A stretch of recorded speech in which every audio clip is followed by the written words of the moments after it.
Asia दुनिया का सबसे बड़ा कॉन्टिनेंट है जिसमें चाइना और इंडिया जैसे दो बड़े देश भी शामिल हैं। लेकिन क्या आपको पता है भारी पॉपुलेशन के साथ साथ एशिया में अलग अलग जानवरों की प्रजातियां पाई जाती हैं। यानी एशिया जानवरों के मामले में भी अफ्रीका या किसी और कॉन्टिनेंट से पीछे नहीं है। खैर, इनमें से कई प्रजातियां विलुप्त होने की कतार पर हैं। इस वीडियो में हम ये भी जानने की कोशिश करेंगे इनके पीछे का कारण क्या है। तो चलिए ज़्यादा समय ना लेते हुए वीडियो की शुरुआत करते हैं। Number 1, pangolin. एशियन कंट्री में पाए जाने वाले पेंगोलिन को एंट ईटर के नाम से भी जाना जाता है। इनका आकार 12 to 39 इंचेस तक हो सकता है। ये दिखने में बहुत अलग और खूबसूरत लगते हैं।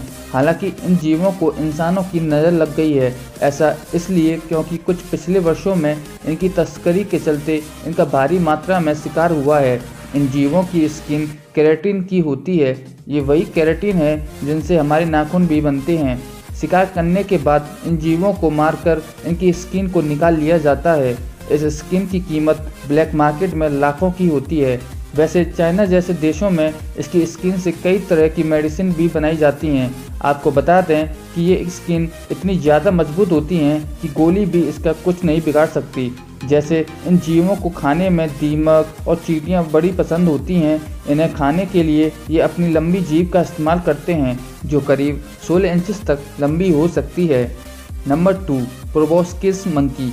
ये मंकी अपनी लंबी नाक की वजह से दूसरे मंकीज से काफ़ी अलग दिखते हैं। इनका कलर रेडिश ब्राउन होता है।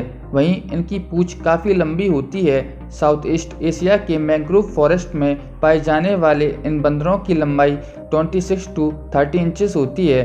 इन्हें खाने में पत्तियों के साथ साथ बीज भी पसंद होते हैं। खैर, कभी कभी ये क्रोकोडाइल, लियोपार्ड और इंसानों का भी शिकार बन जाते हैं। पिछले 40 सालों में बंदरों की तादाद में भारी गिरावट आई है। दरअसल चाइनीज़ मेडिसिन बनाने के लिए इन बंदरों का भारी मात्रा में शिकार किया गया है। शिकार के साथ साथ पेड़ों की कटाई भी इन बंदरों की तादाद पर असर देखा गया है। हालांकि इन बंदरों का शिकार न किया जाए तो 15 से 20 साल जिंदा रह सकते हैं। ये ज़्यादातर एक झुंड में ही रहते हैं जिसमें इनकी तादाद 10 से 20 तक हो सकती है। Number 3, clouded leopard. South east Asia में पाए जाने वाले ये लियोपार्ड बहुत ही आकर्षित होते हैं। इन्हें छोटे हिरन, बर्ड और मंकीज को मारकर अपना पेट भरना पसंद होता है। इनके छोटे पैर, बड़े पंजे और पंजे में लगे बड़े नाखून शिकार करने के साथ साथ पेड़ों पर चढ़ने में भी काम आते हैं। हालांकि लंबे नाखून के साथ इनकी पूंछ भी इनको बैलेंस बनाने में काम आती है। इनका वजन लगभग 11 to 30 किलोग्राम होता है और इनकी लंबाई 27 to 42 इंचेस तक बढ़ सकती है। ये 1.2 मीटर से भी ज़्यादा जंप कर सकते हैं। खैर, इनकी तादाद तेज़ी से कम होती जा रही है और इसका कारण हम इंसान ही हैं। अब अगर तुम लोग नए हो तो सब्सक्राइब करो, वो जो लाल वाला बटन है उसके साथ स्कैम करो या फिर महफिल जमाओ, मुझे नहीं पता, बस क्लिक हो जाना चाहिए।